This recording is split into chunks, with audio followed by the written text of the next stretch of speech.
Hello. Brihanmumbai महानगर पालिका शिक्षण विभाग इन्होंने आयोजित किए ऑनलाइन प्रोग्राम में मैं सभी विद्यार्थी और शिक्षक का स्वागत करता हूं। मैं ईश्वर प्रकाश मेहर, प्रशिक्षित शिक्षक, और मेरा स्कूल है कालीना मनपा उच्च प्राथमिक हिंदी शाला, सांताक्रूज, पूर्व मुंबई 98H पूर्व विभाग। आज का सुविचार है, कोशिश करने वालों की कभी हार नहीं होती है। तो आज हम देखने वाले हैं परिसर अध्ययन भाग 1। घटक का नाम है हमारा घर तथा पर्यावरण। तो चलो हम अब स्क्रीन शेयर के माध्यम से देखते हैं। आज हम देखेंगे पाठ क्रमांक 1, 11 नंबर का पाठ है हमारा घर तथा पर्यावरण। हमें देखो बच्चों, मानव की 3 मूलभूत आवश्यकता होती है: अन्न, वस्त्र और निवारा। घर, इसमें हम निवारा मकान, इसके बारे में आज हम चर्चा करते हैं। निवारा निवारा यह सिर्फ मानव को ही चाहिए ऐसा नहीं होता है।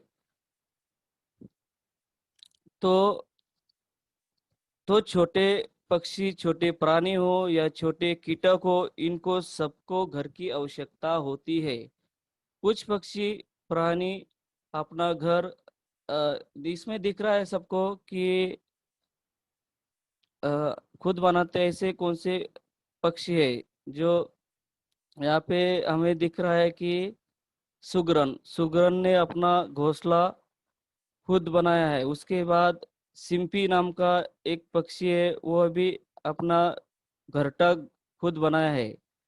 उसके बाद वहाँ पे हम लोगों को एक मधुमक्खी दिख रही है, वह भी अपना मकान जो है, घर, खुद का निवास खुद बनाती है। इसके बाद तुम लोगों को वहाँ पे एक चींटी दिखाई दे रही है ग्रीन पत्तों में। उसने भी अपना जो निवास है वो अपना खुद बना लिया है। अ, सभी को, यानी सभी आदमी हो या प्राणी हो या पक्षी हो, सभी को घर की, निवास की जरूरत होती है। अ, कुछ प्राणी तो ऐसे होते हैं कि उनको आदमी का खुद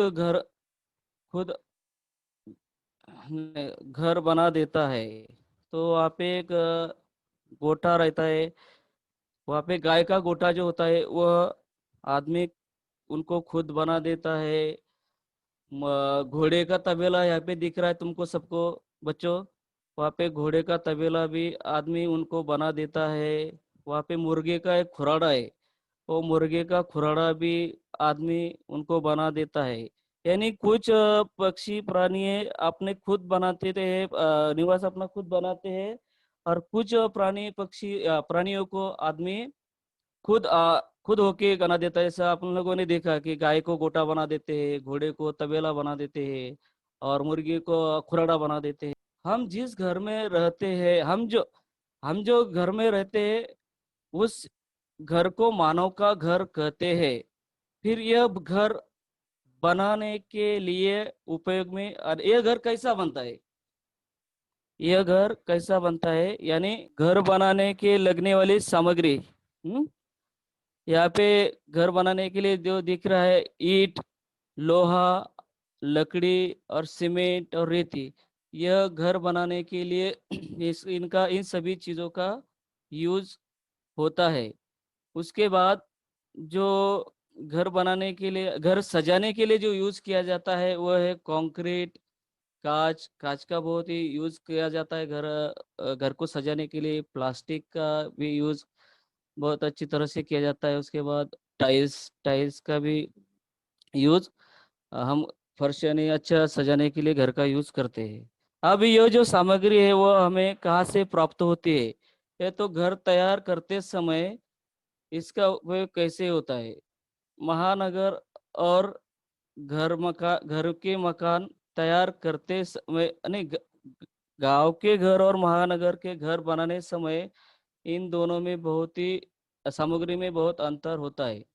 अभी हमें इस स्लाइड में देख रहे हैं कि ऊंची ऊंची इमारतें हमें यहाँ दिखाई दे रही है। मगर यह बिल्डिंग तैयार करने के लिए जो सामग्री लगती है वह वहाँ पे अवेलेबल नहीं रहती है, तो उसको दूसरे जगह से मंगाना पड़ता है। अलग अलग जगह से हम लोग उसे बुलाते हैं या मंगाते हैं। अभी यह जो हमने पहले स्लाइड में देखा कि ईंट, अब ईंट कहाँ से मंगाएंगे, कि जहाँ पे ईंट का उत्पादन होता है, ज्यादा पैमाने पे ईंट उसकी फैक्ट्री रहती है, वहां से हम ईंट मंगाते हैं। फिर और उसको घर के लिए सीमेंट की उपयोग, सीमेंट का यूज होता है, सीमेंट लगता है उसको, तो सीमेंट हम कहाँ से मंगाएंगे, तो जहाँ पे सीमेंट की फैक्ट्री होती है वहां से हम लोग सीमेंट मंगवाएंगे। उसके बाद फिर कडप्पा या संगमवर, यह अलग स्टेट से भी कुछ हम लोगों को कुछ चीजें मंगवानी पड़ती है, क्योंकि महानगरों और शहरों में, बड़े बड़े शहरों में वह सीमेंट जैसी ईंट ये चीजें अवेलेबल नहीं होती है, इसलिए आउट ऑफ स्टेट पे हमें जाना पड़ता है। जैसे कि राजस्थान से हम संगम और कडप्पा यह मंगवाते हैं।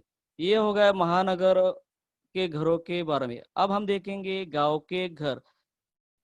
अब अब हम देखेंगे गांव के घर के बारे में। गांव के गांव के घर के बारे में, गांव में जब घर हम तैयार करते हैं, तो वहां पे ज्यादा से ज्यादा सामग्री वहां पर होती है, यानी बाहर से कुछ मंगाने की जरूरत नहीं होती है। यहाँ पे गांव में के घर दिख रहे हैं हम लोगों को। यहाँ पे दिख रहा है कि एक पहले स्लाइड में, इसमें पहले पिक्चर में दिख रहा है घास, दूसरे में दिख रहा है पत्थर, तीसरे में दिख रहा है बाम्बू, चौथे में दिख रहा है गोबर। यानी कि गांव में घर जब बनाते हैं तो वहाँ पे 80% जो सामग्री है वहाँ पे गांव में वो अवेलेबल होती है। उदाहरणार्थ जहाँ पर घास बड़ा है उसका उपयोग हमें छत पे छप्पर डालने के लिए किया जाता है। मिट्टी का उपयोग भी हमें किया जाता है। लकड़ी का, पत्थर का उपयोग दीवार बांधने के लिए किया जाता है। इसका मतलब शहर यानी महानगर जैसा नहीं है। गांव में घर बांधने के लिए 80% सामग्री वहां पर अवेलेबल होती है। समुन्द्र के किनारे कुछ नारियल के पेड़ रहते हैं। इस नारियल के पत्ते का उपयोग छत पर होता है। इस जगह तुम्हें एक औरत दिखाई दे रही है। एक स्क्रीन में देखो स्लाइड पे, कि वहाँ पे एक औरत दिखाई दे रही है कि वह दीवार को पोत रही है, यानी पोतने के लिए वहाँ पे उसमें मिट्टी और गोबर का उपयोग होता। देखो बच्चों, कुछ जगह लंबी लंबी घास होती है, उसका उपयोग घर के ऊपर छत होता है, छत बांधने के लिए होता है। इस जगह तुम्हें दाई और दिख रहा है कि कुछ पत्थर दिखाई दे रहे हैं। वह देखो बच्चों, कोंकण में जांबा नाम से पहचाना जाता है, और जो पत्थर का उपयोग वह ज्यादा पैमाने पर किया जाता है। इसी अलग अलग जगह पर, अलग अलग गांव में आसानी से वो सामग्री मिल जाती है, और उसका उपयोग हमें गांव में घर बांधने के लिए होता है। अ, अब हम देखेंगे घर का उपयोग। देखो जो पहले पिक्चर में दिख रहा है तुम लोगों को, आवाज आ रहा है सर मेरे? हेलो पाल सर। अब हम घर का उपयोग देखेंगे। घर घर का घर का उपयोग किन किन बातों के लिए होता है वह हम देखेंगे। निवारा। निवारा यानी क्या, तो निवास। निवास यानी क्या, जिस जगह परिवार एक साथ सुरक्षित रह पाता है, वह यानी एक साथ त्योहार एक साथ मनाते हैं और आनंद से रहते हैं, उसे हम निवास कहते हैं। और जहाँ पे हम दिन भर काम करने के बाद घर पे आके रेस्ट ले सकते हैं, उसके लिए घर की आवश्यकता होती है। नेक्स्ट साइड देखो, यहाँ पे दिख रहा है घर का उपयोग आराम के लिए। रेस्ट इज बेस्ट, यानी आराम ही सबसे ज्यादा है, क्योंकि आराम करने के बाद थकान चली जाती है और आदमी फ्रेश होके अच्छे से काम करने के लिए दूसरे दिन तैयार होता है, इसलिए घर का उपयोग अच्छी तरह से होता है। यही सब ना देखो बच्चों, दूसरे पिक्चर में हमें दिख रहा है कि घर की, हम देख रहे हैं कि घर का उपयोग, तो घर का उपयोग हमें और दूसरी चीजों से भी होता, चीजों के लिए भी होता है, क्योंकि हमें ठंडी बचती है, धूप से बचने के लिए।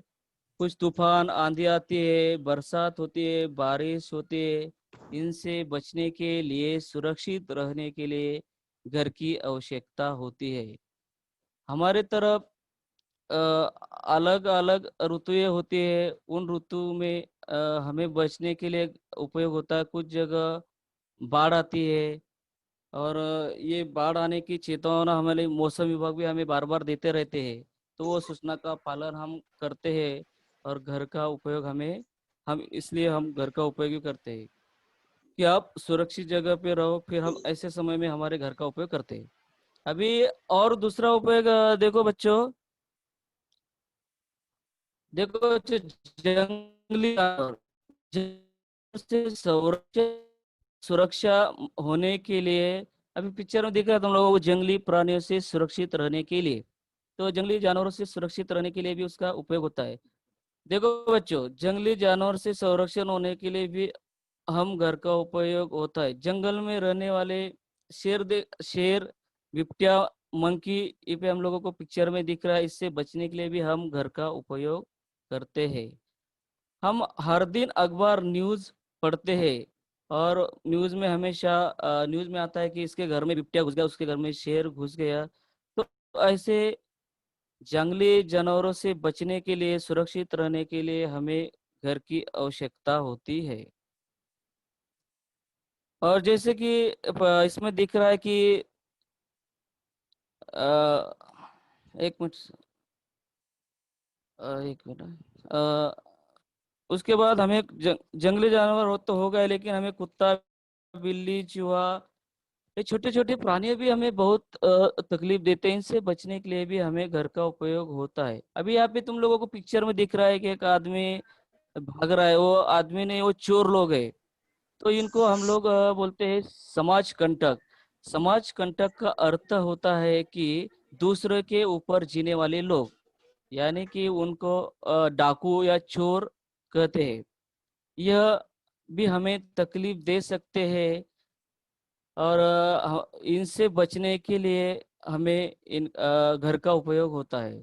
तो ये चोर हमारे घर में जो कीमती वस्तुएं होती है, दौलत होते है, लूट के ले जा सकते हैं। इसलिए हम लोगों को वो दौलत और वो अच्छी तरह से रखने के लिए घर चाहिए। इनसे बचने के लिए घर का उपयोग बहुत ही अच्छी तरह से होता है। अब तुम बोलोगे बच्चों, देखो, अब नेक्स्ट नेक्स्ट, अब तुम बोलोगे कि हम जो घर बांधते हैं वह पुराने जमाने में ऐसे थे कि क्या, तो नहीं। तो पुराने, आप स्क्रीन पे देखो, मानव के निवास में कालानुसार होते गए बदल। तो पुराने जमाने से अब तक उन घर में कैसे कैसे चेंजेस, बदलाव होते गए, वो हम देखेंगे। पहले मानव देखो, जंगल में रहता था, वह वन में रहता था। इस जंगल रहते समय उसी समय वो कंदमूल फल खाता था, इसी तरह वो अपना पेट भरता था, और पेड़ का आश्रय लेकर वह, अभी देखो पहले पिक्चर में दिख रहा है तुम लोगों को, पेड़ पे बैठा है वो आदमी या मनुष्य, आदि मानव, और वह पेड़ का आश्रय लेकर रहता था। उसको घर बांधने की, यानी उसको घर कैसे बांधते हैं उसकी कला नहीं थी उसके पास। वो घर नहीं बांधता, उसकी सोच नहीं थी उतनी बड़ी, उसे घर बांधने की कला अवगत नहीं थी। बाद में वह अश्मयुग, इस युग में वह गुफा में रहने लगा। देखो दूसरे पिक्चर में दिख रहा है आप लोगों को बच्चों। आपको ब्लू एरो पे खाली ध्यान देना है, वो ब्लू एरो से हम आगे आगे जाएंगे। तो नीले ब्लू एरो है जो तुम्हें उसको खाली उस पर ध्यान देना है। अश्मयुगीन काल में मानव गुफाओं का ज्यादा से ज्यादा उपयोग करता था। यह गुफा उसे आसानी से वो मिल भी जाती थी जंगल में, और उसके आगे जाकर उसने अपनी खुद की गुफा भी तैयार करने की शुरुआत की। जिससे पत्थर का उपयोग करने लगा। देखो उसके बाद उसने खुद में थोड़ा अपने खुद में थोड़ा चेंजेस लाया, बदलाव किया, और छोटी छोटी अभी दिख रहा है वहाँ पे झोपड़ी भी वह बनाने लगा। उसके बाद उस झोपड़े में सिर्फ एक ही रूम दिखाई देता है। इससे में उसने पत, पट्टों का उपयोग किया, हम लोगों को ये दिखता है। इस जगह मिलने वाले लकड़ी पत्तों का उपयोग करके उसने झोपड़ी बनाई है। और उसमें इसके आगे जाकर भी थोड़ा उसमें और भी बदलाव किया है। एक से ज्यादा रूम तैयार करने की शुरुआत की। उसमें उसने स्थानीय सामग्री जो मिलती है उसका उपयोग करके वहां पर मिलने वाली घास, लकड़ी, बाम्बू, इसका उपयोग उसने किया है। इसके आगे जाकर आप सिर्फ आप बच्चों आप लोगों को सिर्फ वो ब्लू एरो पे ध्यान देना है। इसके आगे जाकर उसने मिट्टी का ज्यादा पैमाने पर ज्यादा उपयोग किया है। उस मिट्टी से बनाए हुए जो कौलारू रहते हैं वो कोंकण में दिखते हैं आप लोगों को, उसका उपयोग उसने घर का छत बांधने के लिए किया है। उसके भी आगे जाकर उसने एक संशोधन लगाया है कि आगे जाकर सीमेंट का उपयोग होने लगा, ईंट का उपयोग होने लगा। यानी कि घर बांधते समय उसने सीमेंट का और ईंट का उपयोग उसमें किया है। तो छोटे छोटे एक घर मंजिलों 2 मंजिला घर तैयार करने लगे। मानव का घर तैयार या अभी उसको घर तैयार करने की कला आने लगी। अब तुम देखते हो कि बड़ी बड़ी ऊंची ऊंची इमारतें यहाँ पे हमें दिख रही है। तो उसके लिए उसने लोहा, सीमेंट, कंक्रीट इसका यूज करके अपना घर यानी बिल्डिंग तैयार करने में किया है। इसी तरह आदि मानव से लेकर आदि मानव से लेकर आधुनिक मानव तक कालानुसार उसमें बदलाव होते गए और हमें यह दिखाई देता है। तो देखो बच्चों, मानव ने अपने घर बनाने में कैसे बदलाव किए हैं।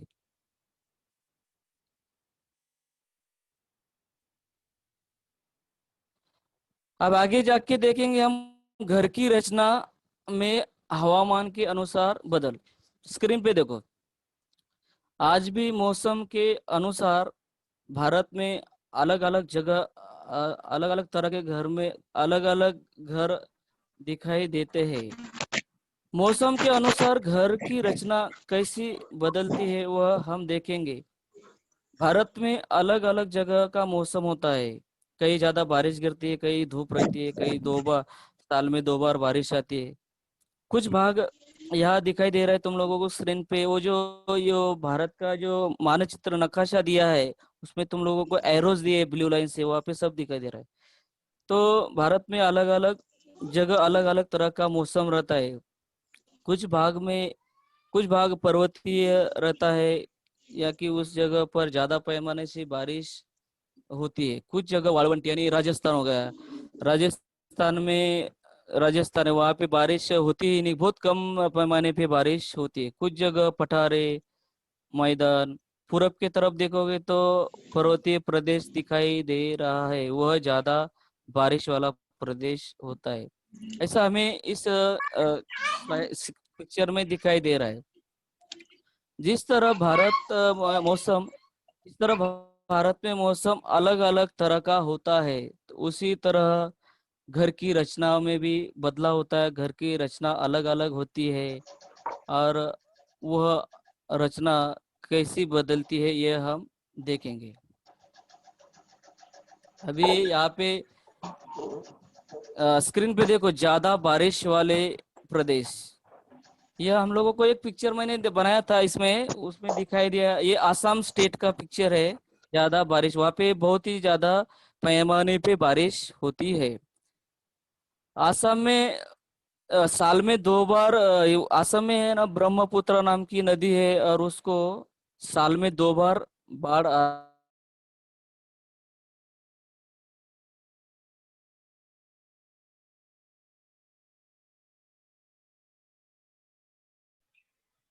Ishwar sir, please unmute.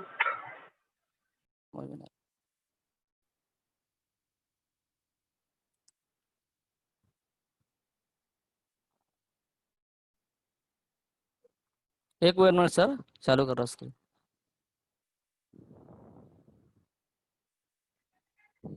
तो हेलो सर, आवाज आ रही है? हाल सर, हेलो, यस सर। आवाज यस आ रही है ना सर। अच्छी तरह से? लेसन चल रहा है क्या अच्छे से? एकदम परफेक्ट। Okay sir. चल रहा है, आप शुरू करिए सर। तो हम ज्यादा बारिश वाले प्रदेश में देख रहे थे। उसमें मैंने दिया था आसाम। तो इस जगह आसाम में जो ब्रह्मपुत्र नदी रहती है उसे साल में 2 बार बाढ़ आती है। और बाढ़ आने से वह बाढ़ का पानी 8-8 दिन घर में रहता है। और एक घर के आजू बाजू दिख रहा है तुम लोगों को, घर के आजू बाजू में अभी एक एक इधर के पिक्चर में देखोगे लेफ्ट साइड में कि तो वो गर्मी में बनाया घर रहता है। तो उसको उस पे हम लोग उनको आसाम वाले लोगों को बाम्बू से सीढ़ी से वहां पे चढ़ना पड़ता है। और दूसरे स्लाइड में आकर देखोगे आप, तो आपको दूसरे पिक्चर में दिख रहा है कि साल में वहां पे 2 बार बारिश आती है। तो आजू बाजू में वो घर पानी से वो घिरा हुआ दिख रहा है घर। इसलिए घर वहां पे ऊंचाई से बांधते हैं। ऊंचाई के ऊंचाई पर बनाया होता है। जब बाढ़ आती है तो सचा हुआ पानी रहता है उसमें, ऊपर या घर रहते हैं। ऐसी खास रचना, उसकी एक खास रचना है, यानी वो जमीन के ऊपर थोड़ा 2 फुट 5 फुट ऊपर बांधते हैं। एक मिनट सर। तो दिखाई दे रहा है क्योंकि ऊंचाई पर होने से क्या होता है कि वो घर सुरक्षित रहता है। ऐसी रचना हमें आसाम स्टेट में दिखाई देती है। अभी हमें यह एक लड़की, एक मिनट सर, स्लाइड ये अभी ज्यादा बारिश वाले प्रदेश आसाम, स्क्रीन पे देखो। अभी यहाँ पर एक लड़की बाढ़ के पानी में फंसी हुई है, ये तुम्हें दिख रहा है बच्चों? तो आजू बाजू के बाढ़ का पानी है, लेकिन बाढ़ के पानी से घर में वस्तुएं का संरक्षण हुआ है ऐसे हमें दिख रहा है, क्योंकि ऑलरेडी उन्होंने वो घर जमीन के ऊपर 5-10 फुट 5-6 फुट ऊपर लिया है। अ, आगे देखते हैं कोंकण में के घर।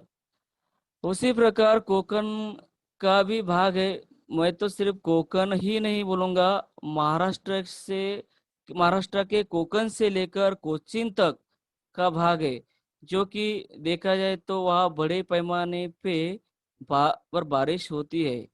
इस जगह पर आप देखोगे तो यहाँ के घर पर्यावरण से मिलजुल गए हैं दिखाई देते हैं। तो सबको दिख रहा है बच्चों, यहाँ के घर इस जगह पर बारिश बहुत ही ज्यादा होती है। इसलिए वहां पे बारिश का पानी तुरंत निकालने के लिए छतों के उतरती छतों के घर दिखाई देते हैं। अगर छत का, यहाँ पे तुम लोगों को दिख रहा है कि वहाँ पे छत डाला गया है, उतरता है नहीं निचले साइड से। वो छत इसलिए रहता है कि वहाँ पे ज्यादा पैमाने में बारिश होती है, तो वो पानी वहाँ पे रुकना नहीं चाहिए, इसलिए तुरंत वहाँ से नीचे आना चाहिए, इसलिए वहाँ पे निचले वाले छत लगाए जाते हैं। उसी प्रकार कोकण के घरों की विशेषता है एक, कि वो एक समान जैसे नहीं होते। अ, उसका कुछ हिस्सा ऊपर होता है, कुछ नीचे होता है। किचन ऊपर रहता है, माछ घर ऊपर रहता है। यह भाग ऊंचा क्यों रहता है? क्योंकि बारिश का जो पानी है वो अंदर में नहीं घुसना चाहिए, इसलिए ऊंचा है। इसलिए कुछ जो हिस्सा रहता है वो ऊपर रहता है। यानी मैं पहले बोला कि कोकन के घर, हमारे घर जो रहते हैं एक लेवल में रहते हैं, लेकिन कोकन में वैसा नहीं होता है। कोकन में नीचे ऊपर घर बांधे जाते हैं, क्योंकि ऊंचाई पे उनका कीमती वस्तु रहती है वो सुरक्षित हो सकती है। हम नेक्स्ट स्लाइड में देखते हैं हम लोग गोवा में के घर। अभी देखो बच्चों, गोवा में के घर भी कोकन जैसे ही होते हैं, लेकिन वहां पे भी बारिश बहुत ही ज्यादा बड़ी मात्रा में होती है। यहाँ पे उतरते छत मकान पर रहते हैं। गोवा क्या अपने पूरा भारत में अंग्रेजों का राज्य था, तो कुछ जगह पोर्तुगीज का राज्य था। जिस जगह पोर्तुगीज का राज्य था वहाँ के घरों पर उनका असर हमें दिखाई देता है। यहाँ पर कोकन जैसे घर है, लेकिन यहाँ का आगे क्या जो हिस्सा दिख रहा है तुम लोगों को, वहाँ पे बेंच लगा है। तो गोवा में आप गए होंगे तो आपको दिखाई देता है कि घर के आगे के बाजू में बेंच यानी दोनों गेट के नजदीक साइड में दो बेंच बैठने के लिए हर घर के सामने आपको, अगर गोवा में गए होगे तो दिखाई देता होगा, दिखाई दिया होगा, या तो आप स्लाइड में देख सकते हो। हाँ सर। गोवा के सभी गोवा के सभी घरों में ये बेंच हमको दिखाई देते हैं। ऐसी वहाँ पे खास रचना की गई है। ज्यादा बारिश होने की वजह से वहाँ पे भी उतरते छत, यानी गोवा में भी बहुत ज्यादा बारिश होती है, तो वहाँ भी हमें उतरते छत वाले, यानी आप लोग दिख रहा है पिछले पिक्चर में कि उतरते छत के घर बनाए हैं। अब हम देखेंगे, अभी हो गए गोवा के घर। अभी हम देखेंगे ज्यादा हिम यानी बर्फ, हिम ज्यादा बर्फ कहाँ गिरता है, तो ज्यादा यहाँ पे स्लाइड में तुम लोगों को दिख रहा है कि ज्यादा हिम वर्षाव के घर। अब हम देखेंगे हिम वर्षाव कहाँ होता है, कि वो हिमाचल प्रदेश स्टेट में होता है। तो हिमाचल प्रदेश में घरों की यह उत्तर साइड का प्रदेश, यह हम बहुत यहाँ पे बहुत ही ज्यादा पैमाने पे हिम यानी बर्फ गिरता है। तो घर के ऊपर हम हिम टिकना नहीं चाहिए, इसलिए उतरते छतों के घर दिखाई देते हैं। यहाँ पर दिख रहे तुम लोगों को कौलारू। यहाँ पे हम लोगों को कौलारू नहीं होते, जैसे कोकन में कौलारू दिखते हैं, यहाँ पे कौलारू नहीं होते हैं। तो फिर तुम लोगों को लगता है कि बच्चों यहाँ पे क्या दिख रहा है, तो यहाँ पर कुछ अलग ही है। वो है पत्थर के टुकड़े। उसको, यानी ऊपर जो दिख रहा है वो कौलारू नहीं है, वो है पत्थर के टुकड़े। तो उसे हम लोग पाटी पाटी का पत्थर कहते हैं। तो हिमाचल प्रदेश में जो घर होते हैं उसके घर पे जो छत होता है, वो छत को बनाने के लिए वो पत्थर का उपयोग करते हैं, और उस पत्थर को बोलते हैं पाटी का पत्थर। अब पाटी तो तुम लोगों ने सुनी होगी कि हम लोग पुराने जमाने में जब पढ़ते थे स्कूल में, तो वहाँ हम लोग पुराने जमाने में पाटी का यूज करते थे पढ़ाई के लिए। तो इसे बोलते हैं पाटी का पत्थर। यह पाटी का पत्थर सपाट रहता है, यानी सपाट, उसके सपाट टुकड़ा बनाया जाता है, इससे कि यहाँ के घर इस सपाट टुकड़े की वजह इससे यहाँ के छत बनाए जाते हैं। वह ज्यादा पैमाने पर वहाँ मिलता है। हिमाचल प्रदेश में यह पत्थर आसानी से हम लोगों को मिल भी जाता है, और उसका निचला छत जो होता है होने के कारण वहाँ पे छत पर हिम रुकता नहीं। हम लोगों को दिखता है पिक्चर में कि वहाँ पे जब ज्यादा बर्फ गिरता है, हिम गिरता है, तो वो जो पाटी का पत्थर होता है, तो वह पाटी के पत्थर से तुरंत वह नीचे बर्फ आ जाता है। इस जगह भूकंप बार बार होता रहता है। अभी हिमाचल प्रदेश जैसे स्टेट में भूकंप अभी बहुत ज्यादा बार बार होता रहता है, इसलिए वहाँ पे उसको भूकंप एक बार बार होता रहता है, तो इसलिए वहाँ पे एक थर जो है वो लकड़ी का और एक थर पत्थर का, एक थर लकड़ी का और एक थर पत्थर का, ऐसा ऐसी घर की अ, एक ऐसी घर की रचना होती है, उसे कहते हैं काटकोनी। काटकोनी वास्तु रचना।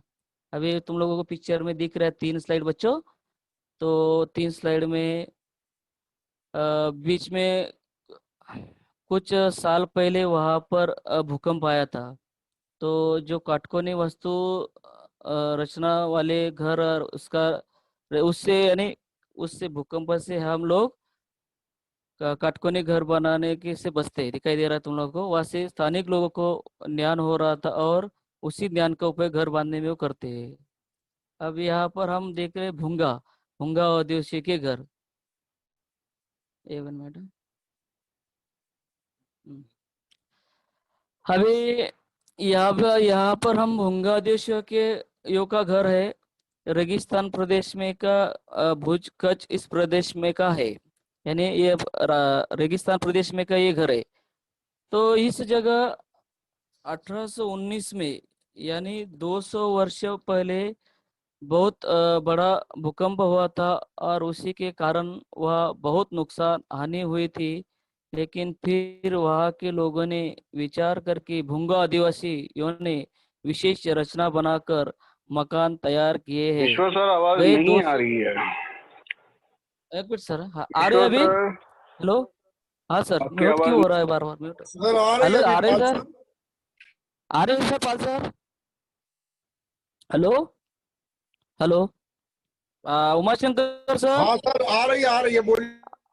अरे पाल सर को नहीं जा रही लगता मेरी आवाज, तो आपको आ रही है सर? सर आ रही है। उमाशंकर सर आ रहे हैं ना? गए 200 सालों से यहाँ हमें ऐसे मकान बांधे हुए दिखाई देते हैं।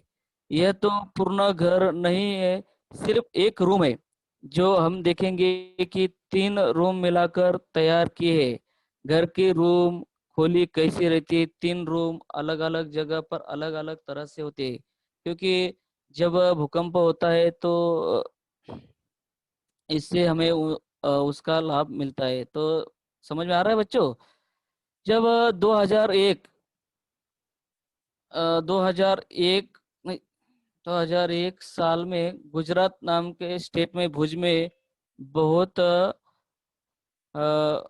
बड़ा भूकंप हुआ था। तो जो नई इमारत बिल्डिंग थी वह सब गिर गई थी, लेकिन जो भूंगा आदिवासी ने जो घर बनाए थे उसे कोई भी नुकसान हानि नहीं पहुंची थी। यहाँ पर तुम्हें 3 अलग अलग रूम दिखाई दे रहे। एक रूम पुरुषों को पुरुषों के लिए और एक औरतों के लिए, और एक रूम किचन स्टोरेज के लिए।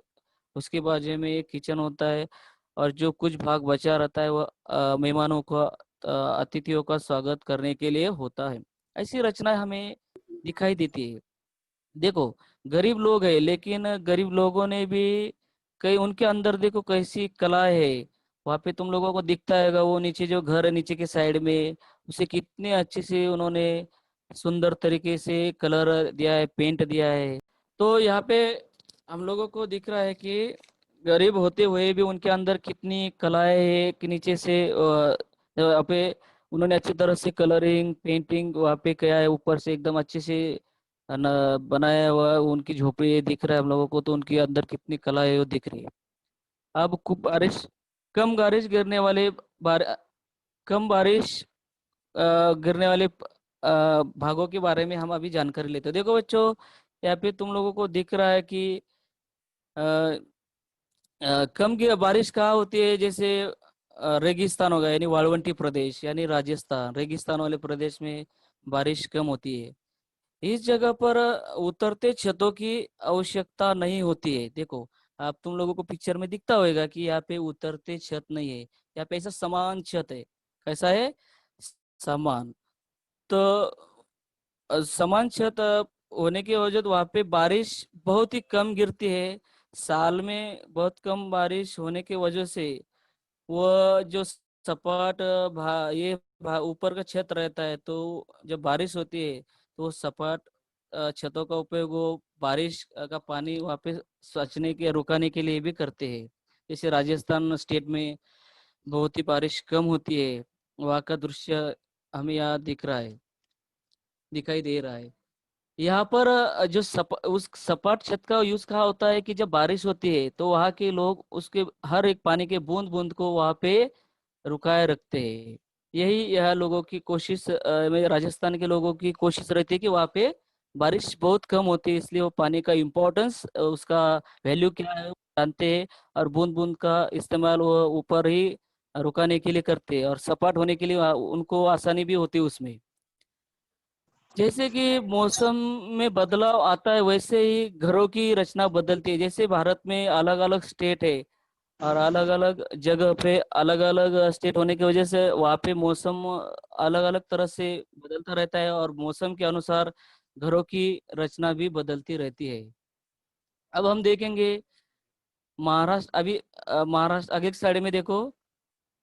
हम तो देखेंगे महाराष्ट्र के बारे में देखेंगे अभी। मराठवाड़ा विदर्भ के कुछ पुना के घर यहाँ में तुम लोगों को दिख रहे हैं।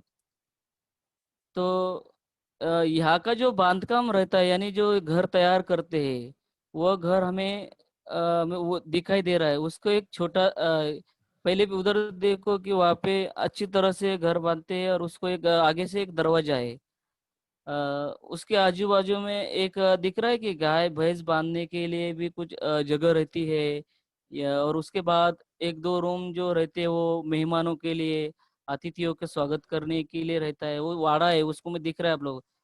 उसके बाद उसमें एक चौक रहता है और उसमें खुला चौक रहता है, तो उसमें बच्चे खेल सकते हैं। और पीछे की तरफ आप देख रहे हैं कि अ, अ, घर है, पीछे की तरफ साइड में दिख रहा है आप लोगों को, एक दरवाजा, उसके बाद एक चौक है, उसके बाद पीछे वाला एक घर है।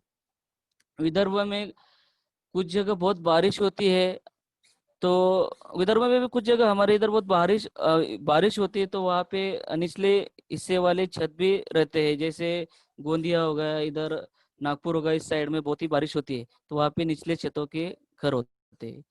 बारिश ये सपाट छत मकान हमें दिखाई देते हैं। उसी प्रकार आप नीचे आपको दिख रहा है कि पूना पूना में के घर तुम्हें अलग अलग तरह के मकान पूना में दिखाई देते हैं। पूना में एक वाड़ा संस्कृति थी, वहाँ पे पेशवों ने पेशवेकालीन पेशवों ने वहाँ पे राज किया था। तो पेशवे काल में वहाँ पे बहुत बड़े बड़े वाड़ा थे, उन्होंने वाड़ा तैयार करके रखे गए थे। और इन वाड़ों की पुणे में देखोगे तो अलग ही पहचान है। आप वहाँ पे इस पिक्चर में जो देख रहे हैं तुमको, ये वाड़ा वाड़ा संस्कृति थी पहले पेशवे के जमाने में। वाड़ा हम लोगों को यहाँ पे दिख रहा है। जब पुणे में जाओगे तुम लोग तो वहाँ पे पूना में पेट है, तो वहाँ पे सब जगह पेट है, तो वहाँ पे तुम लोगों को वाड़ा दिखाई देगा। लेकिन अभी क्या हो गया है कि अभी टेक्नोलॉजी युग होने के कारण अब वो वाड़ा संस्कृति थोड़ी खत्म हो रही है। और वाड़ा संस्कृति खत्म होने की वजह से वाड़ा वो तोड़ दे रहे हैं। और वाड़ा तोड़ने के बाद वहाँ पे वो ऊंची ऊंची बिल्डिंग है। तो लेकिन आज भी हम पुणे जाते हैं बच्चों, देखो आप अगर पुणे में जाओगे तो तुम लोगों को बड़ी बड़ी इमारतें, मंजिलें, 2 मंजिले, 10 मंजिले दिखेगी। लेकिन हर कुछ जगह ऐसी है कि वहाँ पे तुम लोगों को वाड़ा दिखाई देगा। जब पुणे जाओगे तो वहाँ पे तुम लोगों को दिखाई देगा। अभी भी कुछ वाड़ा दिखते हैं और कुछ साइड में इमारत भी है। तो बच्चों समझ में आया? एक मिनट, ये सोच मूल्यमापन। अभी हम लोग चलते हैं मूल्यमापन की तरफ। तो मैं कुछ क्वेश्चन आपसे पूछना चाहूंगा, आप उसका आंसर मुझे जरूर दोगे, ऐसे में मुझे तो पहला क्वेश्चन है कि मानव की मूलभूत आवश्यकता कौन सी होती है? प्रश्न क्या है बच्चों? मानव की मूलभूत आवश्यकता कौन सी होती है? तो उसका आंसर है, हम लोगों ने पहले देखा ही है कि पाठ पढ़ाते समय तुमने भी ध्यान से देखा होगा, ध्यान से सुना होगा, स्लाइड पिक्चर में, अन्न, वस्त्र और निवारा। दूसरा क्वेश्चन है, घर की आवश्यकता क्यों होती है? ये भी हमने अच्छी तरह से देखा है। उसमें घर की आवश्यकता क्यों होती है, ये क्वेश्चन है। हाँ बच्चों बताओ। तो बच्चे बताएं कि जंगली जानवर, समाज कंटक, ठंडी हवा, बारिश से बचने के लिए घर की आवश्यकता होती है। अभी क्वेश्चन नंबर 3 के तरफ चलते हैं। तो बहुमंजिली, बच्चों देखो आवाज मत करो, बच्चों ध्यान से सुनो। बहुमंजिली इमारत बनाने के लिए कौन सी सामग्री यानी साहित्य की आवश्यकता होती है? देखो बच्चों बताओ। हेलो। तो उसका बच्चों बताओ, उसका आंसर है, फिर मैं ही बताता हूँ। सीमेंट, रेती, ईट, लोहा, लकड़ी, प्लास्टिक, कांच, ये हमने पीछे देखा है। अभी लास्ट का क्वेश्चन पे चलते हैं बच्चों। अभी गांव के घर, मकान बनाने के लिए कौन सी सामग्री का उपयोग होता है? तो उसका आंसर है घास, पत्थर, बाम्बू। तो आप बच्चों, आप लोगों को समझ में आया होगा कि हमारा घर तथा पर्यावरण परिसर अभ्यास का ये पाठ हम लोग पढ़ रहे थे, आप लोगों को अच्छी तरह से समझ में आया होगा, ये मैं आपसे आशा करता हूँ। और आप मुझे व्हाट्सएप पे इसके क्वेश्चन बनाकर आंसर मुझे हमारे ग्रुप पे या मेरे व्हाट्सएप पे भेज सकते हैं। Thank you.